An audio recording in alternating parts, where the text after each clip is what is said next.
نحمدہ ونصلی ونسلم علی رسولہ الکریم اما بعد فاعوذ باللہ من الشیطان الرجیم بسم اللہ الرحمن الرحیم۔ قیامت کی جو کچھ نشانیاں ہم نے سنی تھی، جب وہ نشانیاں پوری ہو جائیں گی تو ان میں سے بعض تو جو بیان کی گئی ان میں سے بعض تو ہو چکی ہیں اور کچھ باقی ہیں۔ جب ساری نشانیاں پوری ہو جائیں گی اور مسلمانوں کی بغلوں کے نیچے سے وہ خوشبودار ہوا گزر لے گی جس سے تمام مسلمانوں کی وفات ہو جائے گی، اس کے بعد پھر 40 سال کا زمانہ ایسا گزرے گا کہ اس میں کسی کی اولاد نہ ہوگی، یعنی 40 برس سے کم عمر کا کوئی نہ رہے گا، اور دنیا میں کافر ہی کافر ہوں گے، اللہ کہنے والا کوئی نہ ہوگا، کوئی اپنی دیوار لیپتا ہوگا، کوئی کھانا کھاتا ہوگا، غرض لوگ اپنے اپنے کاموں میں مشغول ہوں گے کہ دفعتاً یعنی اچانک حضرت اسرافیل علیہ السلام کو سور پھونکنے کا حکم ہوگا۔ شروع اس کی آواز بہت باریک ہوگی اور دھیرے دھیرے بہت بلند ہو جائے گی، لوگ کان لگا کر اس کی آواز سنیں گے اور بے ہوش ہو کر گر پڑیں گے اور مر جائیں گے۔ آسمان، زمین، پہاڑ، یہاں تک کہ سور اور اسرافیل اور تمام ملائکہ فنا ہو جائیں گے، فرشتے بھی فنا ہو جائیں گے۔ اس وقت سوائے اس واحد حقیقی کے کوئی نہ ہوگا، یعنی اللہ کے سوا اس وقت کوئی نہ ہوگا۔ وہ فرمائے گا لمن الملک اليوم، آج کس کی بادشاہت ہے، کہاں ہیں جبارین، کہاں ہیں متکبرین، مگر ہے کون جو جواب دے؟ پھر خود ہی فرمائے گا للہ الواحد القہار، صرف اللہ واحد قہار کی سلطنت ہے۔ پھر جب اللہ تعالیٰ چاہے گا اسرافیل علیہ السلام کو زندہ فرمائے گا اور سور کو پیدا کرے گا، پیدا کر کے دوبارہ پھونکنے کا حکم دے گا۔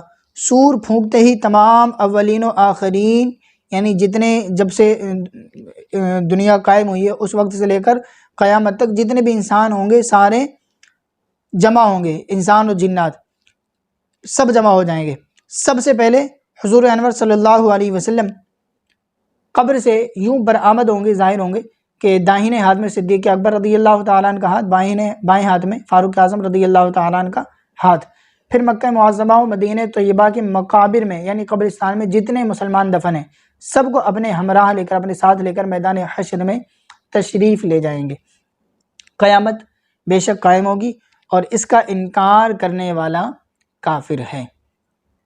حشر صرف روح کا نہیں بلکہ روح اور جسم دونوں کا ہوگا، جو حساب ہوگا وہ دونوں سے ہوگا۔ جو کہے صرف روحیں اٹھیں گی جسم زندہ نہ ہوں گے وہ بھی کافر ہے۔ دنیا میں جو روح جس جسم کے ساتھ متعلق تھی اس روح کا حشر اسی جسم میں ہوگا، یہ نہیں کہ کوئی نیا جسم پیدا کر کے اس کے ساتھ روح متعلق کر دی جائے گی، ایسا نہیں ہے۔ جسم کے حصے اجزاء اگرچہ مرنے کے بعد متفرق ہو گئے، مختلف جانوروں کی غذا ہو گئے ہوں گے، مگر اللہ تعالیٰ ان سب اجزاء کو جمع فرما کر قیامت کے دن اٹھائے گا۔ قیامت کے دن لوگ اپنی اپنی قبروں سے ننگے بدن، ننگے پاؤں، ناختنہ شدہ اٹھیں گے، کوئی پیدل، کوئی سوار، اور ان میں بعض تنہا سوار ہوں گے اور کسی سواری پر 2، کسی پر 3، کسی پر 4، کسی پر 10 ہوں گے۔ کافر منہ کے بل چلتا ہوا میدان حشر کو جائے گا، کسی کو ملائکہ گھسیٹ کر لے جائیں گے، کسی کو آگ جمع کرے گی۔ یہ میدان حشر ملک شام کی زمین پر قائم ہوگا۔ زمین ایسی ہموار ہوگی، ملک شام یعنی سیریا، زمین ایسی برابر ہوگی کہ اس کنارے پر رائی کا دانہ گر جائے تو دوسرے کنارے سے دکھائی دے۔ اس دن زمین تانبے کی ہوگی اور آفتاب 1 میل کے فاصلے پر ہوگا۔ راوی حدیث نے فرمایا معلوم نہیں میل سے مراد سرمے کی سلائی ہے یا میل مسافت ہے۔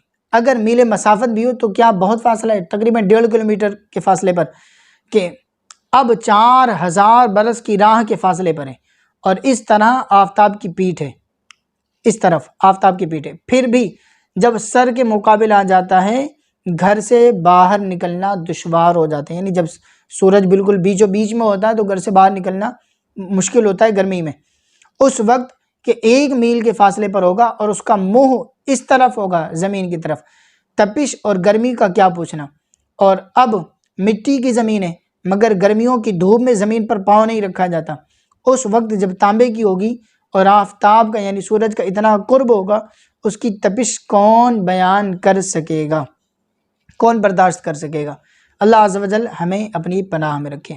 بھیجے کھولتے ہوں گے اور اس کثرت سے پسینہ نکلے گا کہ 70 گز زمین میں جذب ہو جائے گا۔ پھر جو پسینہ زمین نہ پی سکے گی وہ اوپر چڑھے گا، کسی کے ٹخنوں تک، کسی کے گھٹنوں تک، کسی کے کمر تک، کسی کے سینے، کسی کے گلے تک، اور کافر کے تو منہ تک چڑھ کر مثل لگام کے جکڑ جائے گا، جس میں وہ ڈبکیاں کھائے گا۔ اس گرمی کی حالت میں پیاس کی جو کیفیت ہوگی بیان کی محتاج نہیں۔ زبانیں سوکھ کر کانٹا ہو جائیں گی، بعضوں کی زبانیں منہ سے باہر نکل آئیں گی، دل ابل کر گلے کو آ جائیں گے۔ ہر مبتلا بقدر گناہ تکلیف میں مبتلا کیا جائے گا۔ جس نے جتنا گناہ کیا اس کو اتنی زیادہ تکلیف ہوگی۔ جس نے چاندی سونے کی زکوٰۃ نہ دی ہوگی اس مال کو خوب گرم کر کے اس کی کروٹ اور پیشانی اور پیٹھ داغی جائیں گی۔ جس نے جانوروں کی زکوٰۃ نہ دی ہوگی اس کے جانور قیامت کے دن خوب تیار ہو کر آئیں گے اور اس شخص کو وہاں لٹائیں گے، اور جانور اپنے سینگوں سے مارتے اور اپنے پاؤں سے روندتے اس پر سے گزریں گے۔ جب سب اسی طرح گزر جائیں گے پھر ادھر سے واپس آ کر یوں ہی اس پر گزریں گے، اسی طرح کرتے رہیں گے یہاں تک کہ لوگوں کا حساب ختم نہ ہو۔ والا حضل قیاس، پھر باوجود ان مصیبتوں کے کوئی کسی کا پرسان حال نہ ہوگا۔ بھائی سے بھائی بھاگے گا، ماں باپ اولاد سے پیچھا چھڑائیں گے، بیوی بچے الگ جان چھڑائیں گے، ہر ایک اپنی اپنی مصیبت میں گرفتار ہوگا۔ کون کس کا مددگار ہوگا؟ حضرت آدم علیہ السلام کو حکم ہوگا، اے آدم دوزخیوں کی جماعت یعنی جہنمیوں کی جماعت الگ کرو۔ عرض کریں گے کتنے میں سے کتنے؟ ارشاد ہوگا ہر 1000 میں سے 999 جہنمیوں کو الگ کرو۔ یہ وہ وقت ہوگا کہ بچے مارے غم کے بوڑھے ہو جائیں گے، حمل والی کا حمل ساکت ہو جائے گا، لوگ ایسے دکھائی دیں گے کہ نشے میں ہیں حالانکہ نشے میں نہ ہوں گے، لیکن اللہ کا عذاب بہت سخت ہے۔ غرض کس مصیبت کا بیان کیا جائے؟ ایک ہو، دو ہوں، 100 ہوں، 1000 ہوں، تو کوئی بیان بھی کرے ہزارہا مصائب مصیبتیں، اور وہ بھی ایسی کہ شدید الامان الامان، اور یہ سب تکلیفیں 2-4 گھنٹے، 2-4 دن، 2-4 ماہ کی نہیں، بلکہ قیامت کا دن 50,000 سال کا ایک دن ہوگا، قریب آدھے کے گزر چکا ہے، یعنی اسی حال میں گزر جائے گا۔ اور ابھی تک اہل محشر اسی حالت میں اب آپس میں مشورہ کریں گے کہ کوئی اپنا سفارشی ڈھونڈا جائے کہ ہم کو ان مصیبتوں سے رہائی دلائے۔ ابھی تک تو یہی نہیں پتہ چلتا ہے کہ آخر کدھر کو جانا ہے۔ یہ بات مشورے سے قرار پائے گی کہ حضرت آدم علیہ السلام ہم سب کے باپ ہیں، اللہ تعالیٰ نے ان کو اپنے دستے قدرت سے بنایا اور جنت میں رہنے کو جگہ دی اور مرتبہ نبوت سے سرفراز فرمایا، ان کی خدمت میں حاضر ہونا چاہیے، وہ ہم کو اس مصیبت سے نجات دلائیں گے۔ غرض افتاء و خیزاں کس مشکل سے ان کے پاس حاضر ہوں گے اور عرض کریں گے اے آدم آپ ابو البشر ہیں، اللہ تعالیٰ نے آپ کو اپنے دستے قدرت سے بنایا اور اپنی چنی ہوئی روح آپ میں ڈالی اور ملائکہ سے آپ کو سجدہ کروایا اور جنت میں آپ کو رکھا، تمام چیزوں کے نام آپ کو سکھائے، آپ کو صفی کیا۔ آپ دیکھتے نہیں کہ ہم کس حالت میں ہیں؟ آپ ہماری شفاعت کیجئے کہ اللہ تعالیٰ ہمیں اس سے نجات دے۔ فرمائیں گے میرا یہ مرتبہ نہیں، مجھے آج اپنی جان کی فکر ہے۔ آج رب عز و جل نے ایسا غضب فرمایا کہ نہ پہلے کبھی ایسا غضب فرمایا نہ آئندہ فرمائے، تم کسی اور کے پاس جاؤ۔ لوگ عرض کریں گے آخر کس کے پاس جائیں؟ فرمائیں گے نوح کے پاس جاؤ کہ وہ پہلے رسول ہیں کہ زمین پر ہدایت کے لیے بھیجے گئے۔ لوگ اسی حالت میں حضرت نوح علیہ السلام کی خدمت میں حاضر ہوں گے اور ان کے فضائل بیان کر کے عرض کریں گے آپ اپنے رب کے حضور ہماری شفاعت کیجئے کہ وہ ہمارا فیصلہ کر دے۔ یہاں سے بھی وہی جواب ملے گا کہ میں اس لائق نہیں، مجھے اپنی پڑی ہے، تم کسی اور کے پاس جاؤ۔ عرض کریں گے کہ آپ ہمیں کس کے پاس بھیجتے ہیں؟ فرمائیں گے تم ابراہیم خلیل اللہ کے پاس جاؤ کہ ان کو اللہ تعالیٰ نے مرتبہ خلت سے ممتاز فرمایا۔ لوگ یہاں حاضر ہوں گے وہ بھی یہی جواب دیں گے کہ ان کو اللہ تعالیٰ نے مرتبہ خلد سے ممتاز فرمایا۔ لوگ یہاں حاضر ہوں گے وہ بھی یہی جواب دیں گے کہ میں اس کے قابل نہیں، مجھے اپنا اندیشہ ہے۔ مختصر یہ کہ وہ حضرت موسیٰ علیہ السلام کی خدمت میں بھیجیں گے، وہاں بھی وہی جواب ملے گا۔ پھر موسیٰ علیہ السلام حضرت عیسیٰ علیہ السلام کے پاس بھیجیں گے، وہ بھی یہی فرمائیں گے کہ میرے کرنے کا یہ کام نہیں، آج میرے رب نے وہ غضب فرمایا کہ ایسا کبھی نہ فرمائے مجھے اپنی جان کا ڈر ہے، تم کسی دوسرے کے پاس جاؤ۔ لوگ عرض کریں گے آپ ہمیں کس کے پاس بھیجتے ہیں؟ فرمائیں گے تم ان کے حضور، ان کی بارگاہ میں حاضر ہو جن کے ہاتھ پر فتح مبین رکھی گئی ہے، جو آج بے خوف ہیں، اور وہ تمام اولاد آدم کے سردار ہیں۔ تم محمد صلی اللہ علیہ وسلم کی خدمت میں حاضر ہو، وہ خاتم النبیین ہیں، وہ آج تمہاری شفاعت کریں گے، انہی کے حضور حاضر ہو، وہ یہاں تشریف فرمائیں۔ اب لوگ پھرتے پھراتے، ٹھوکریں کھاتے، روتے چلاتے، دہائی دیتے حاضر بارگاہ بے کس پناہ ہو کر عرض کریں گے اے محمد صلی اللہ علیہ وسلم، اے اللہ کے نبی، حضور کے ہاتھ پر اللہ عز و جل نے فتح باب رکھا ہے، آج حضور مطمئن ہیں۔ ان کے علاوہ اور بہت سے فضائل بیان کر کے عرض کریں گے حضور ملاحظہ تو فرمائیں ہم کس مصیبت میں ہیں اور کس حال کو پہنچے، حضور بارگاہ خداوندی میں ہماری شفاعت فرمائیں اور ہم کو اس آفت سے نجات دلوائیں۔ جواب میں ارشاد فرمائیں گے انا لہا، میں اسی کام کے لیے ہوں، انا صاحبکم، میں ہی وہ ہوں جسے تم تمام جگہ ڈھونڈ آئے۔ یہ فرما کر بارگاہ عزت میں اللہ کی بارگاہ میں حاضر ہوں گے اور سجدہ کریں گے۔ ارشاد ہوگا یا محمد ارفع رأسک وقل تسمع وسل تعطى واشفع تشفع، اے محمد اپنا سر اٹھاؤ اور کہو تمہاری بات سنی جائے گی، اور مانگو جو کچھ مانگو گے ملے گا، اور شفاعت کرو تمہاری شفاعت قبول ہے۔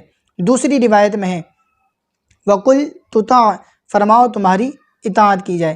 پھر تو شفاعت کا سلسلہ شروع ہو جائے گا، یہاں تک کہ جس کے دل میں رائی کے دانے سے کم بھی ایمان ہوگا اس کے لیے بھی شفاعت فرما کر اسے جہنم سے نکالیں گے، یہاں تک کہ جو سچے دل سے مسلمان ہوا اگرچہ اس کے پاس کوئی نیک عمل نہیں ہے اسے بھی دوزخ سے نکالیں گے۔